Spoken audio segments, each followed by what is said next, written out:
Mais aujourd'hui, il faut savoir qu'il y a un business là-dedans qui est juste énorme et que la personne, en fonction de sa communauté, en fonction de son engagement, peut être payée des sommes qui sont juste astronomiques, juste pour faire une review, par exemple, d'un projet qui sera de toute façon biaisé parce qu'il ne pourra pas dire ce qu'il veut. Et un autre point important, c'est qu'il y a même certaines personnes qui vont vous dire « Oui, mais nous, on n'est pas rémunérés par le projet en question, on ne nous a pas payé pour pouvoir en parler. » Alors oui, ils n'ont pas été payés contractuellement, par exemple, en euros ou en dollars. Par contre, ils vont être payés directement en crypto-monnaie avec 10-15% de la circulating supply. Et ça, ils vont pas forcément le dire. Ou alors, ils vont pas avoir du tout le même taux auquel vous allez avoir le droit si jamais vous voulez acheter ce projet-là sur le marché spot, sur Binance, Kraken ou ce que vous voulez. Des fois, on va leur offrir des deals, on va leur dire, ok, tu parles de ce projet-là à ta communauté, et puis au lieu de l'acheter, par exemple, à 1 euro le token, bah, tu vas l'acheter à 5 centimes, par exemple. Et donc, eux, ils vont dire, regardez, ce projet-là, il est intéressant, etc., etc. Et elle est beaucoup plus sécurisée parce qu'elle va permettre aux utilisateurs de contrôler beaucoup plus précisément leurs dépenses de jetons et combien, parce qu'ils n'ont plus besoin de payer de frais de gaz pour faire des révocations en permanence. Donc ça, au moins, c'est un vrai avantage. Par contre, on va voir comment, avec l'airdrop de Dimension, il y a des attaquants qui ont pu arnaquer d'autres personnes. Alors tout d'abord, l'airdrop de Dimension, il a eu lieu courant février, début février, et je sais que beaucoup de personnes ont eu du mal à récupérer en fait les jetons, parce que ce n'était pas un fonctionnement de claim de manière traditionnelle.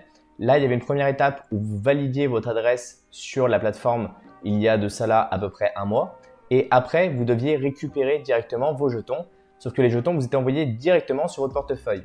Donc certains attaquants en ont profité pour aller directement sur le thread où Dimension expliquait qu'ils étaient en mainnet, donc ils étaient sur le réseau principal, pour aller mettre des réponses juste en dessous. Là, on voit que finalement, les commentaires, il y en a beaucoup qui ont été bloqués et blacklistés. Et c'est pour ça que je vous ai pris une capture d'écran. On est sur des blockchains transparentes, donc on est capable de voir au final ce que font chacun des différents portefeuilles qui opèrent sur ces différentes blockchains.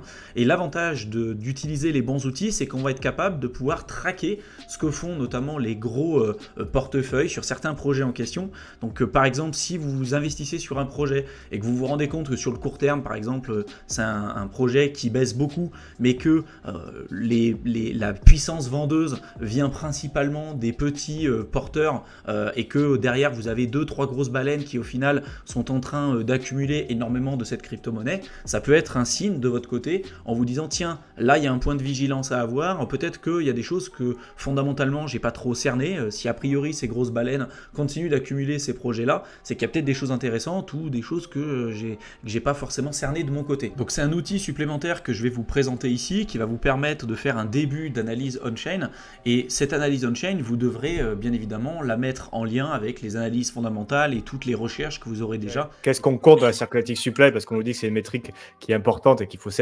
connaître et savoir regarder. Mais c'est vrai que sur Bitcoin, est-ce qu'on compte les wallets qui sont qui sont perdus? Est-ce qu'on compte les codes de Satoshi? Est-ce qu'on coin certains comptes qui ne bougeront plus jamais parce que voilà, ils ont perdu leurs clés, donc au final ils sont encore dans la circulating supply, mais on sait très bien que ces Bitcoins ne bougeront plus jamais. Je pense qu'il y a plein de projets comme ça. Et c'est vrai. Qu'est-ce qu'on dit? Attends, je me suis perdu là. Sur la... Là, tu parlais de la circulating supply. Ouais, mais juste avant, on parlait de... Ah, j'y arrivé. Bah, le temps que tu retrouves, moi je voulais partager mon écran rapidement pour montrer un peu sur Bitcoin aussi, parce qu'il y en a beaucoup qui disent ouais, il faut pas qu'il y ait une centralisation de la supply et tout. Oui, voilà, c'est ça. BSC, la Binance Smart Chain, qui est quand même hyper centralisée aussi. Et parce que je pense qu'il y a quand même 31 nœuds, je pense, on parle de validateurs. Ce que je vous ai dit tout à l'heure avec OneInch qui va sélectionner la plupart des DEX qui existent et placer votre ordre là-dessus. Là, en fait, ces méta-agrégateurs de DEX vont sélectionner tous les agrégateurs de DEX, donc Matcha, OneInch, etc., et placer un ordre en fait sur l'intégralité de tous les agrégateurs de DEX. Donc c'est clairement là aujourd'hui où vous avez les meilleurs retours, où vous allez avoir la meilleure exécution de votre ordre, que ce soit à l'achat ou à la revente. Et concernant les agrégateurs de DEX, le meilleur qui existe aujourd'hui, que je vous invite à utiliser, d'ailleurs pour moi il n'y a pas d'intérêt à ce que vous utilisiez autre chose que ça maintenant. Uniswap, il y en a qui l'utilisent encore aujourd'hui, j'ai envie de dire pourquoi pas, mais avec les problématiques que ça engendre à l'heure actuelle, le delisting de certains projets sur leur front-end et tout ce qui s'ensuit, pour moi petit à petit ils sont en train de virer dans un socle qui, moi, à titre personnel, ne me plaît pas forcément. Et en plus de ça, c'est pas là où vous aurez le meilleur ratio.